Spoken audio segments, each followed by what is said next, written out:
A Volkswagen model that I've talked about many times on this page is the Volkswagen Gol, but I've yet to mention the second generation of the BX platform, that being the Gol G2.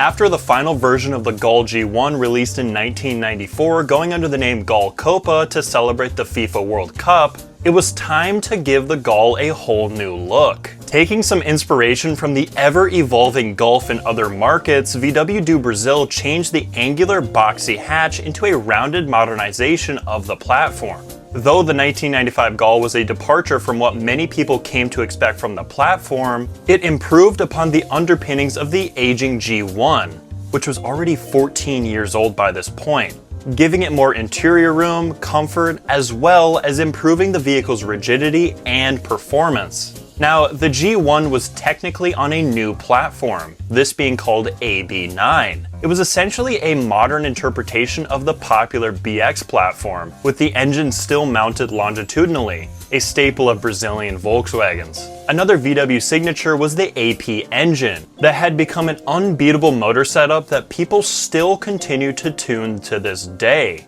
But something changed with the G2, multi-point fuel injection. Now, the G1 was still using a carbureted setup, meaning moving to fuel injection was a huge deal. The pesky little carburetor was no more. Insane to think that Brazil hadn't made the move to fuel injection until this point, because most of the world had already abandoned carburetors decades ago.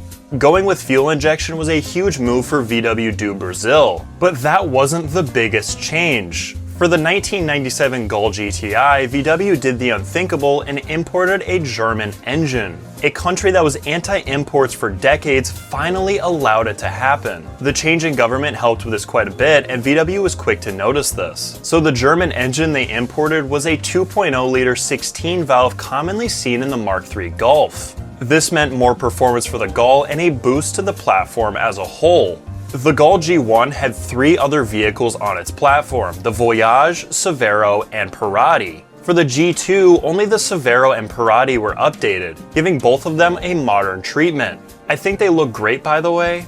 Hot take, but I actually like these more than the Mark III Golf. I know they look like knockoff versions, but it's my opinion. Roast me in the comments if you want. But now I do have to mention the build quality. Compared to the G1, the G2 was a downgrade.